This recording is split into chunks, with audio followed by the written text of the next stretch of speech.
Assalamualaikum warahmatullahi wabarakatuh. Wilujeng tepang deui dina pangajaran bahasa Sunda.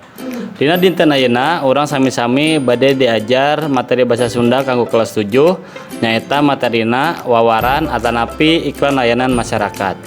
Sataacan urang nyimak video ieu pembelajaran, mangga urang sami-sami ngadoa heula.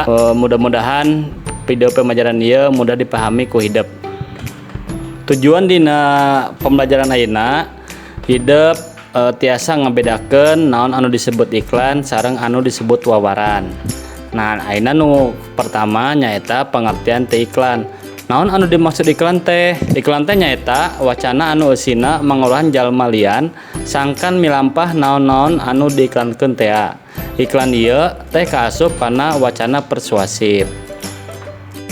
Sedangkeun wawaran teh sok disebut pengumuman atawa embaran.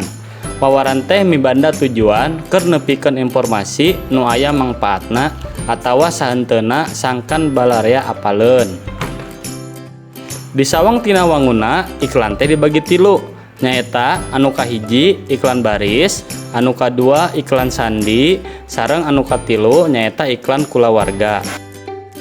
Di dieu urang oge bakal apal nyaeta rupa-rupa iklan.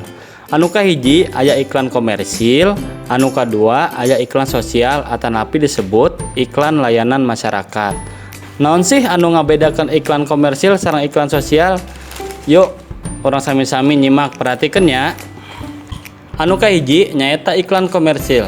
Iklan komersil mangrupikeun iklan anu khusus disusun pikeun tujuan ngenalkeun atanapi pikeun ngajual sapertos produk, barang, jasa atanapi jasa ka konsumen.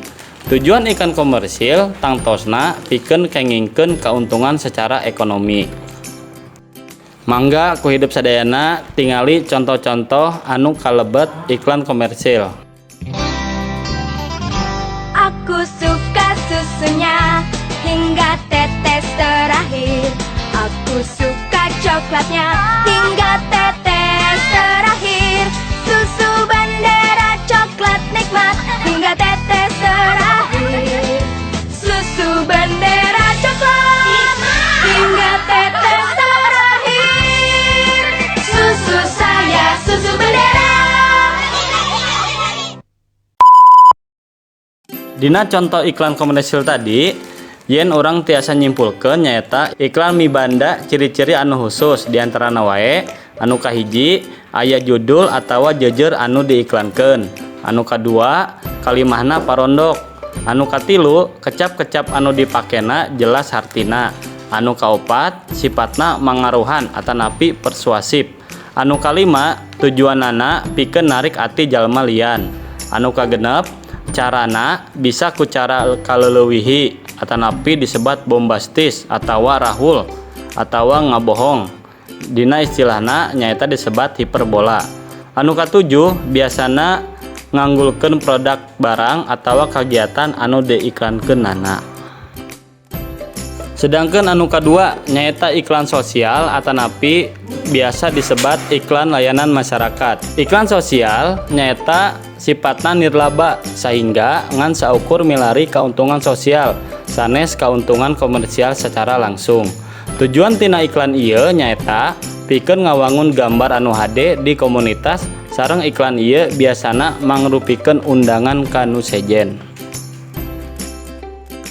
Salajengna nepikeun wawaran teh aya dua cara, nyaeta secara langsung atawa teu langsung, baik secara lisan maupun make tulisan.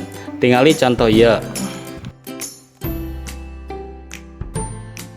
Dina contoh tadi, yen orang bisa nyimpulkeun bahwa wawaran mibanda ciri-ciri diantarana wae anu kahiji judul beware bisa tanpa judul, anu kadua aya jejer anu dibewarakeun, anu katilu aya eusi nu dibewarakeun, anu ngawengku ngaran kagiatan atanapi barang nu dibewarakeun, tempat jeung waktu kagiatan, tujuan beware jeung panitia kagiatan saupamina aya eta oge. Lamun hidup bade nepikeun wawaran, aya oge tata krama atawa tata cara nepikeun wawaran. Nyaeta nu kahiji, nepikeun wawaran kudu make basa Sunda anu merenah tur sopan. Anu kadua, sikep urang waktu nepikeun kudu hade. Anu katilu, sora urang waktu nepikeun wawaran kudu ngoncrang tur eces.